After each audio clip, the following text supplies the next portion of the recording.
Bismillahirrahmanirrahim. Alhamdulillahirabbil alamin. Amma ba'du, teman-teman sekalian yang dirahmati Allah. Pada video kali ini kita akan membahas fikih tentang sholat tarawih. Berapa sebenarnya bilangan sholat tarawih yang dianjurkan untuk dilakukan? Teman-teman yang dirahmati Allah, pada pembahasan jumlah bilangan sholat tarawih ini, saya akan membagi pada dua fase. Fase pertama dan fase kedua. Fase yang pertama ini adalah fase di mana Nabi Shallallahu Alaihi Wasallam masih hidup dan itu menjadi awal disyariatkannya sholat tarawih. Sampai nanti masuk pada pemerintahan sahabat Abu Bakar As-Siddiq sebagai khalifah. Kemudian fase yang kedua adalah fase di mana sahabat Umar bin Khattab menjabat sebagai khalifah penggantinya sahabat Abu Bakar As-Siddiq radhiyallahu anhuma. Nah, teman-teman yang dirahmati Allah, untuk fase yang pertama ketika Nabi Shallallahu Alaihi Wasallam masih hidup sampai nanti penghujung pemerintahannya sahabat Abu Bakar As-Siddiq sebagai khalifah, itu tidak ada satupun hadis yang menjelaskan tentang jumlah rakaat tertentu yang dianjurkan untuk dilakukan pada sholat tarawih. Hal ini sebagaimana yang disampaikan oleh Imam As-Suyuti. Beliau menegaskan bahwa hadis-hadis yang berkenaan tentang sholat tarawih, anjuran melaksanakan sholat tarawih di bulan Ramadan, tidak ada satupun yang menyebutkan secara spesifik jumlah bilangannya. Hal ini juga sama sebagaimana disampaikan oleh Imam Ibnu Hajar Al-Haythami. Beliau juga menegaskan bahwa kalau hadis-hadis yang berkenaan tentang jumlah rakaat 20 harus atau anjuran 20 itu sebenarnya kalau itu ditujukan kepada atau disandarkan kepada Nabi Shallallahu Alaihi Wasallam dianggap sebagai hadis-hadis yang dhaif gitu. Makanya pada fase pertama inilah sebenarnya jawaban berapa sebenarnya jumlah bilangan rakaat pada sholat tarawih, itu jawabannya adalah tidak ada batasan tertentu melakukan jumlah bilangan pada sholat tarawih. Artinya mau berapapun jumlah yang bisa kita lakukan silahkan gitu. Mampunya 11 ya silahkan 11. Mampunya 23 ya 23 dan seterusnya. Semampu yang bisa kita lakukan. Itu di fase pertama gitu. Nah, sekaligus pelaksanaan sholat tarawih pada fase pertama itu memang dilakukan tidak dengan cara berjamaah. Karena dalam sejarahnya awal pertama kali pensyariatan sholat tarawih itu Nabi Shallallahu Alaihi Wasallam hanya melakukan sholat tarawih secara berjamaah bersama para sahabat itu hanya 3 malam saja. Malam pertama, malam kedua, dan malam ketiga. Nah, ketika masuk malam keempat ternyata para sahabat sudah kumpul untuk melaksanakan sholat berjamaah sebagaimana malam sebelumnya. Ternyata Nabi nggak datang gitu. Nah, tidak datangnya Nabi itu beliau khawatir kalau tiap hari, tiap malam melaksanakan sholat tarawih secara berjamaah, nanti dikhawatirkan sholat tarawih itu menjadi salah satu sholat yang diwajibkan gitu. Sehingga Nabi mengkat kegiatan sholat tarawih yang berjamaah tadi itu dilakukan masing-masing. Sehingga semua orang sampai paham betul bahwa sholat tarawih itu bagian dari anjuran atau bagian dari perbuatan yang disunahkan, mustahab gitu.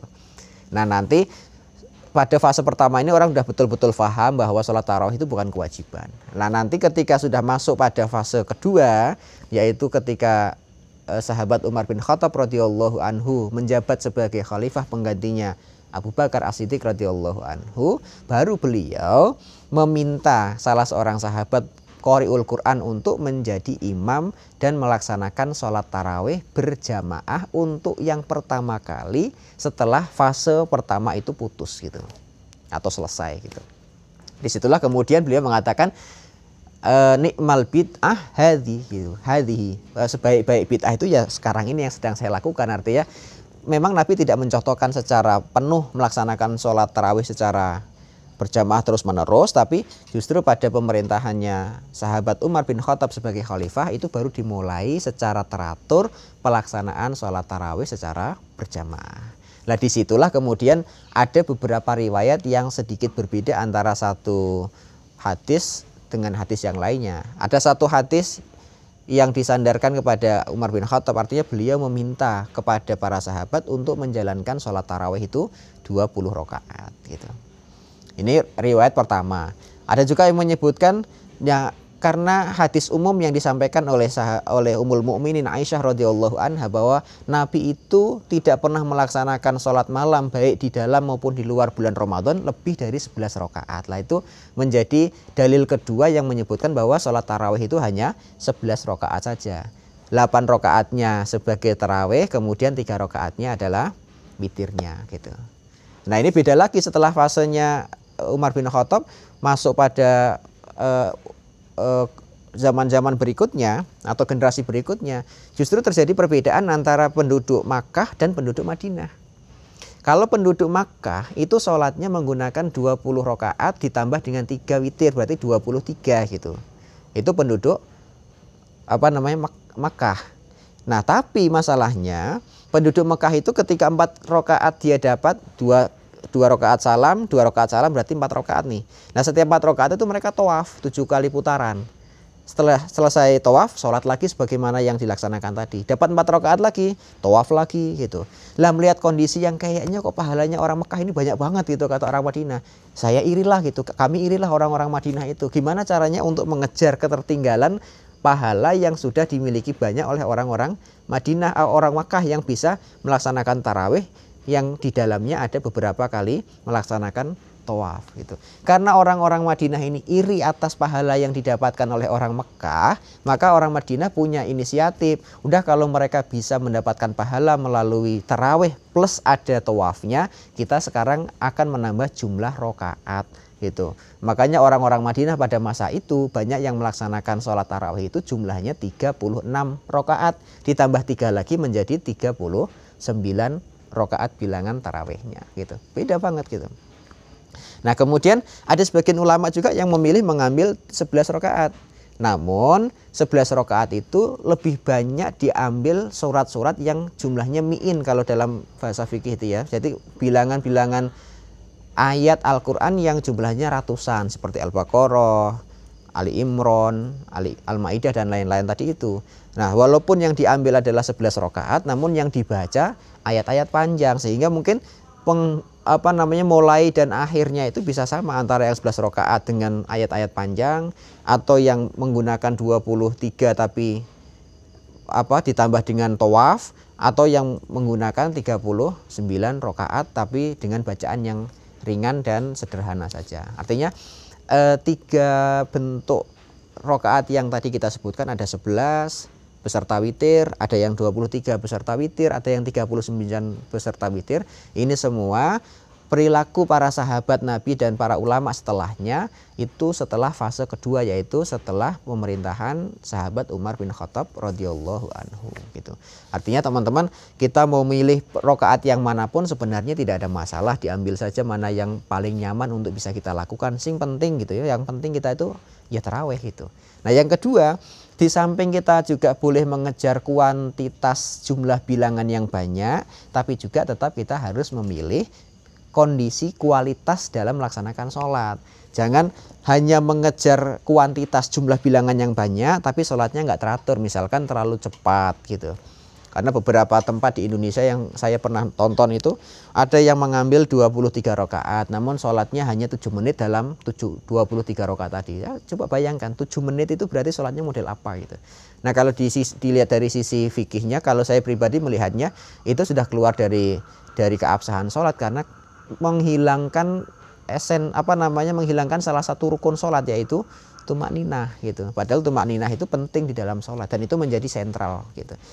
Karena pada satu kesempatan Nabi Shallallahu Alaihi Wasallam pernah juga menegur seorang sahabat yang sholatnya itu diminta ulangi lagi sholatmu karena kamu dianggap belum sholat gitu. Sahabat itu ngulangi lagi. Setelah sholatnya selesai, Nabi mengatakan ulangi lagi karena kamu belum sholat. Sampai mau ketiga kalinya akhirnya sahabat itu bertanya, wahai Nabi, kenapa saya diminta untuk mengulang? Tolong ajarkan kepadaku cara sholat yang benar. Nah, dalam urutannya itu Nabi akhirnya menyebutkan, kalau kamu sujud maka tumak ninah lah, kalau kamu rukuk tumak ninah lah, kalau kamu iktidal tumak ninah lah gitu. Intinya tumak ninah itu masuk dalam bagian-bagian penting dalam sholat tadi itu gitu. Makanya kalau tadi pilihannya kita mau ngambil yang 11 rakaat ya silahkan, mau ngambil 23 silahkan, mengambil 39 juga silahkan. Yang penting kualitas sholat itu tetap harus terjaga. Bacaan Qur'annya tetap dibaca tartil, tidak terlalu cepat. Kemudian antara sujud ruku itu ada jedanya, tuh makninahnya jelas misalkan gitu. Itu silahkan mengambil mana saja.